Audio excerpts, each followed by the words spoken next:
Yeah, you know what I'm saying? Yeah. What is your biggest struggle out here in the dating market?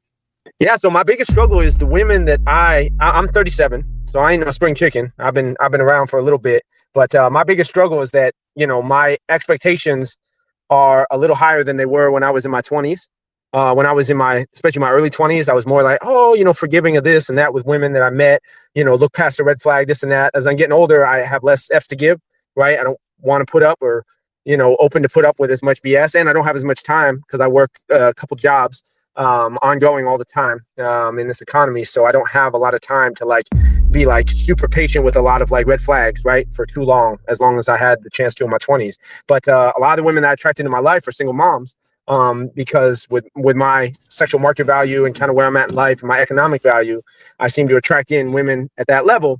Whereas, women that are younger or that, want you to kind of wine and dine them, I'm not really in that place and haven't really put in that kind of time. That's a little more of a long game.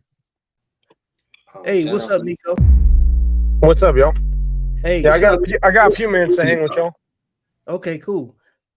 So, welcome to the panel, man. It's holding court. We bringing things to the stand and to the conversation about exploring the dichotomy of how men that have been raised by women and how they think and what their perception of women is and how it cultivated their current mentality. Because we hear all of the time that the 2-parent household is, it's obviously the best situation, but that still doesn't bring the men that's been raised by women to an honest conversation about how they got to where they got to, So it's only right that, we had this conversation out loud. So tell the audience a little bit about yourself. Yeah, we still here.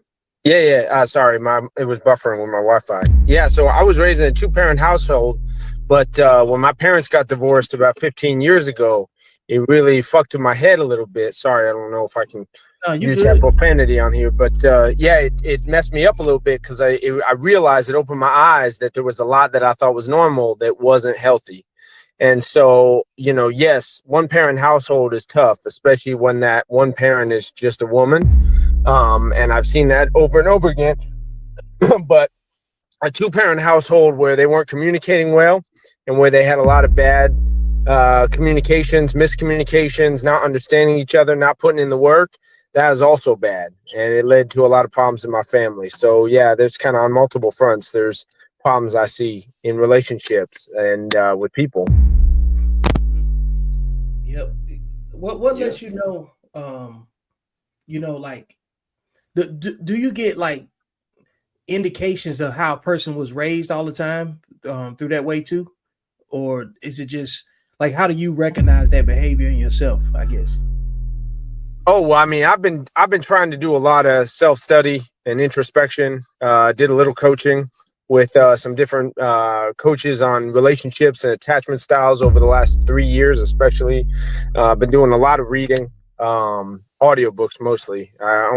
Maybe we'll get through a book or two a year reading it. But, I've just been trying to spend a lot of time self-reflecting, writing a little bit about these things over the last few years and really trying to dive into it. But, I'm curious, what are some of the things y'all have gone through? I know we're about 20 minutes in. I just saw the pop-up for the call, so I'm sure you've been talking about some of these things. But wait, before we get into that, Nico, I got a few questions I want to ask you. Sure, yeah. Okay. How did you get on here? Who you follow? Yeah, I'm on the WhatsApp group with y'all. Okay, so are you friends with V? Who are you friends with? No, I found Accountable Masculinity through social media some time ago and joined the WhatsApp group, and I saw that y'all were going to be on StreamYard tonight. Came up in my notifications. I'm like, oh, well, I just got out of the gym. Let me jump on here for a few. That's amazing. Where you from? Yeah, I live up in Orlando, but originally I lived in New York for about 15 years in New York. I've been about 20 years in Orlando. Now you single? Yeah. I've been trying to get out there and date, but it's a minefield out here, and that's part of my fault. But that's also part this complicated situation that we in as a people, as a species. So it's a lot. Oh yeah, it's pissing the Yeah, you know what I'm saying. Yeah. What is your biggest struggle out here in the dating market? Yeah, so my biggest struggle is the women that I'm 37, so I ain't no spring chicken. I've been around for a little bit, but my biggest struggle is that, my expectations are a little higher than they were when I was in my 20s. When I was especially my early 20s, I was more like, oh, forgiving of this and that with women that I met, look past the red flag, this and that. As I'm getting older, I have less F's to give, right? I don't want to put up or, open to put up with as much BS. And I don't have as much time because I work a couple jobs ongoing all the time in this economy. So I don't have a lot of time to be super patient with a lot of red flags, right? For too long, as long as I had the chance to in my 20s. But a lot of the women that I attract into my life are single moms, because with my sexual market value and kind of where I'm at in life and my economic value, I seem to attract in women at that level. Whereas, women that are younger or that, want you to kind of wine and dine them, I'm not really in that place and haven't really put in that kind of time. That's a little more of a long game. So, but the single moms I have got with, I think at first, oh man, they're going to be open to this and that. But then a lot of these toxic things, especially disrespect toward me, comes out within the first 2 weeks to 2 months. And that's challenging. So yeah, that's all right. I said a lot, but yeah. That was good. And that's exactly what we was looking for. That's exactly what we want to hear on this platform is your experiences on the dating market in 4K. Yeah. Now, I'm going to give it over to our host. Yeah. So a lot of the reason that this conversation came about is, I was talking about going back to the part where you said you were attracted to single moms or you're attracting them, right? Attracting them. Yeah. They would hit on me. I would meet them at a work function. One I met at a church, another I met at a real estate function, and they would laugh at my jokes. They would be like, hey, we should go out sometime. So I'm like, oh, less work for me to have to do up front. They're showing interest. They're showing choosing signals. This is a good sign, right? Well, no good deed goes unpunished. There's always, another side to the coin, Why? Hey, check it out, dog. You know what we call that? That's survival mode, man. Yeah, these women need help. Yeah, they do need help. Those three that I'm talking about, they did, and they do. Man, what would you say your relationship is? What it's like with your mom? Yeah, so my mom and I are good now, but for the 5 years after their divorce, right? My parents got divorced when I was in my 20s, and those 5 years there was a lot of tension. There was this aspect of her trying to make me into the son husband, I call it, right? So the emotional support for her going through the divorce, coming to her with all her traumas, right? Treating me as like a son therapist. Glad you made it this far. First thing I want you to do is go ahead and click subscribe. Make sure you like and share and support and subscribe to the notifications. Then when you get here, I want you to click the podcast link. You see that? Then I want you to go over there to where the arrows are pointing to the Beyond the Algorithm playlist and subscribe there. That way you get all of the updates. And now we'll continue. And I had to learn over a couple years. It took me a few years to learn how to set healthy boundaries with her. And it took some time. We would have arguments and yelling and fighting. And we finally got to a place where when we sense those things coming on, right, especially when I sense it with her, hey, listen, I'm going to have to call you again. Or if I'm over visiting her, hey, listen, I'm going to have to go. I'll come back. I'll see you in a couple hours. And that took some time. But it helped me as a man. That one aspect helped me as a man to kind of come into my own, learning those boundaries with her, because I've been able to take some of those boundaries that I learned through setting healthy boundaries with my mom into relationships with women and dating with women.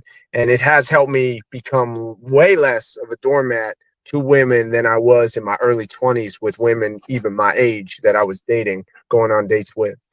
You don't even know this, but before you came on, Dontre had just said something just like that, similar to it. And I've been talking to him about the psychology of why men keep running into single mothers, right? And a lot of the time they're raised by women that probably weren't wives or didn't come from marriage.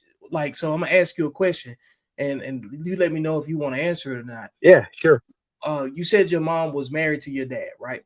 Yeah, Was, 20 plus years. Yeah. So they were together for a minute. which did both of your parents come from 2-parent homes? They did, yeah, yeah. Well, my family's Italian and Polish backgrounds, right? So they come from like Catholic upbringings, right? Things are very black and white, more traditional kind of aspects. But you come to America and things change, right? You get pulled in a lot more directions here. I'm not making excuses for them. I'm just stating kind of what I've seen. Facts. You just stating the facts, and Yeah. the reason being is because as far as like Americans are concerned, on a regular basis, a lot of the times the men that are that are attracted to single mothers or either attract them, their mom was a single mother in most cases, or or they grew up in separate households, and if they didn't see their mom and dad cohabitate and respect one another, then their foundation for like their attraction template, it mirrors that of being close to mom, because you're going to be looking at that woman that you're attracted to, and what I'm saying, and looking for those qualities. But what you don't realize is that you're basically in a side relationship with your mom too. Yeah, I see that.